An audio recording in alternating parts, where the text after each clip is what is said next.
So in that book, it was written by an Arab, and this Arab gentleman was trying to arm the Indian Muslims, who were at that time at the receiving end of a Christian assault in India. You see, India was in the hands of the Muslims. They were ruling it. They ruled it almost 1,000 years. And the British came with the superior gun power, and they snatched power, dominion, rule out of our hands.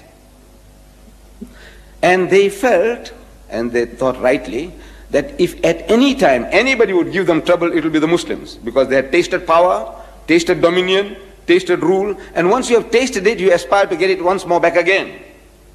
So he said, if we can convert these people, if we can make them to turn the other cheek, we can rule India for 1,000 years. So they started pouring in the missionaries, like frogs in the rainy season, into India. And they started mastering our language and wanting to debate with the Muslims. At first, the Muslims were reluctant. These are our rulers now. They have conquered us.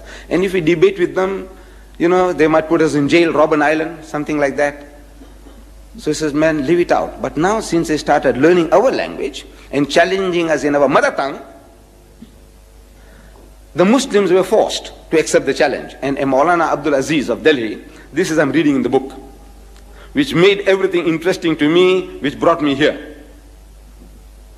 That Maulana Abdul Aziz of Delhi, he was forced to accept the challenge.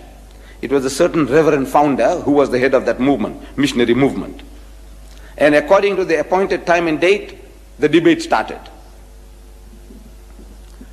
The reverend started the debate with requesting the Maulana. Maulana means our Shaykh or Imam in our language, you see, in the language of the Indian Muslim.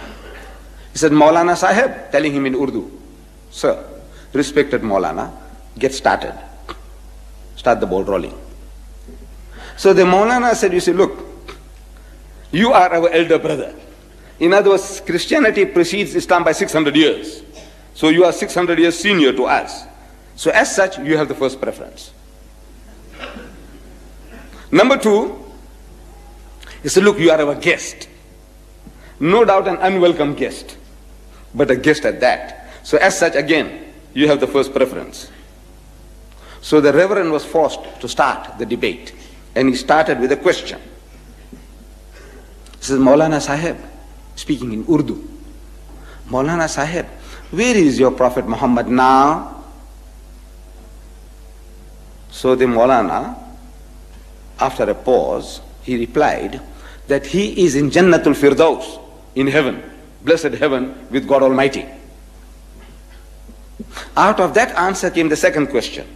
He said, all right, tell me now, where was he when his grandson Hussein was martyred at Karbala? So the Maulana again thought for a moment, and he again replied, he was still in Jannatul Firdaus, in blessed heaven with God Almighty. Out of that answer came the third question. I'm reading this in the book. He said, all right, now Maulana Sahib, look, if your Muhammad was with his Allah, as you say, and while his grandson was being butchered, Shaheed, at Karbala, didn't he ask his Allah for help? He said, look, my grandson is being butchered, please, have mercy on him, save him. So there was a long pause. And the reverend couldn't hold his peace. He started stamping his feet. Come on. Didn't he? Didn't he ask his Allah for help? Because if somebody is bullying me, and if I have a young heavyweight champion next to me, I say, look, man, Akhi, please, man, help me, save me. So didn't he ask his Allah for help? So after a long pause, the Maulana said, yes, he did. He did. So what did he say? We know he wasn't saved. What did Allah say? And there was an inordinate pause, undue pause. So the reverend again started stamping. Come on. What did he say? So the Maulana said, Allah cried. He cried. He said, what? Allah cried? He said, yes. He said, I couldn't save my own son Jesus. How can I save your grandson?